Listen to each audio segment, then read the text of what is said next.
All right, let's talk about preparing for marriage. But we're going to do it a little differently. We're cutting through all that noise from modern dating advice and getting to the real core of it.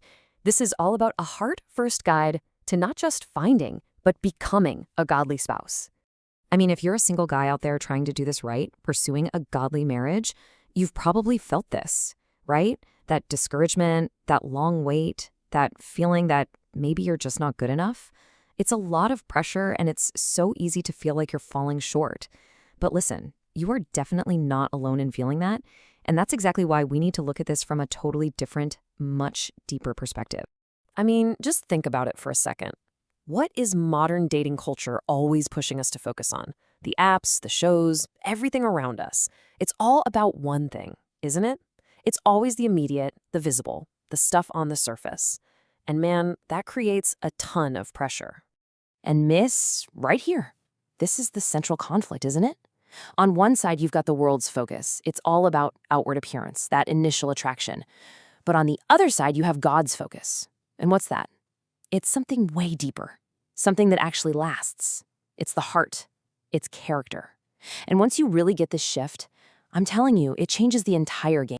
This verse from 1 Samuel, this is our anchor point for this whole conversation. The Lord looks on the heart. This is the one principle that can totally reorient how we approach everything. I mean, think about it. If this is how God sees people, how he literally chose a king based on his heart, not his looks, then shouldn't that be how we prepare for and look for a lifelong partner? It just completely reframes the whole thing. It stops being about looking for validation on the outside and starts being about preparing what's on the inside.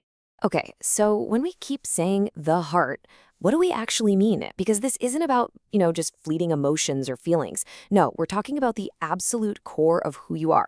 It's the center of your character, it's the real measure of your spiritual maturity, and it's the foundation for your integrity. That's the ground we need to be working on. All right, so that brings us to the first big step, the practical stuff. Because here's the deal. Before you can even start thinking about finding the right person, the journey has to start with you. It's got to begin inward. It's all about becoming the man that God has called you to be, right here and right now. So you might be asking, okay, how do I actually do that? Well, we can break it down into 3 key areas. First up, actively develop your character. We're talking about intentionally cultivating things like patience, kindness, self-control. Then, number 2, deepen your spiritual maturity. That means getting serious about prayer, scripture, and being in a real community. And finally, number 3, build a life of integrity. This is where your actions start to consistently line up with what you say you believe. Now, let's just pause here for a second and be super clear about something. This is not a call for perfection, okay? Nobody is flawless. The goal here isn't to be perfect. It's all about the process of preparation. It's about intentional growth. What really matters is the direction you're headed, that you're on the right trajectory. Okay, so once you start actively working on your own heart, what happens next? How does this change the way you actually look for a partner? Well, this is where we take that exact same heart-first principle and apply it outward. It's going to fundamentally shift the whole checklist you might have been using in your search. And listen up, because the order of operations here is everything. Look, attraction is easy. Getting emotionally attached can happen in the blink of an eye. But a marriage that lasts a lifetime, that has to be built on a solid, shared foundation. So the real work, the crucial point, is to identify that foundation, those common values, before you get emotionally swept away. So what does this look like in the real world, practically? Well, first, you've got to discuss your shared vision for mission. What's your purpose in life? How do you want to serve God and other people together? Then you talk about your shared vision for building a family. What's your vision for raising kids, for creating a home?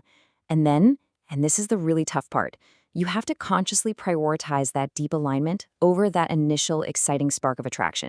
Okay, so all of this brings us to what the true goal is. It's time to reframe our whole objective, what we're really aiming for during this whole season of preparation. And here it is. This is the big takeaway, the ultimate shift in perspective. If you've been getting frustrated and burned out trying to find the right person, it's time to redirect all that energy. The real goal, the one that actually empowers you, is to focus on what you can control, being the right person. It's all about cultivating a heart that's ready, a heart of integrity and maturity.